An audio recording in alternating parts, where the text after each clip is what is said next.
She glanced at the empty booths inside. The diner had slowed down, but the line at the counter still trickled in. She greeted each customer with a tired smile, hiding the exhaustion that weighed on her shoulders. Her life had been a series of sacrifices: late nights at work, skipped meals, and endless worrying about bills and rent. Emma's laugh was her fuel, but even that couldn't drown out the constant pressure of surviving. Just as Sarah was refilling the coffee pot, the bell above the door jingled. A man walked in, wearing a worn-out jacket and carrying a leather briefcase. He was different from the usual late-night crowd. There was a quiet confidence in his steps, a gentle kindness in his eyes. He sat at the farthest corner, and Sarah approached with her usual, practiced cheerfulness. "Evening. What can I get you?" she asked. "Just a coffee, please," he said with a smile that seemed to pierce right through her exhaustion. As she poured the steaming coffee, she noticed something unusual.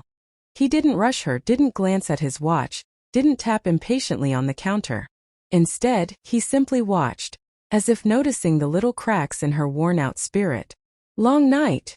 he asked casually, though Sarah could hear the genuine concern in his voice. "Yeah, just the usual," she replied, forcing a smile. "Tough day at work." He nodded, then left a generous tip on the counter.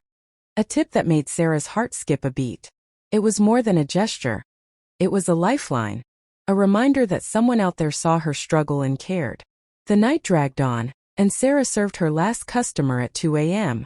She wiped down the counters and chairs, her body aching from hours of constant movement.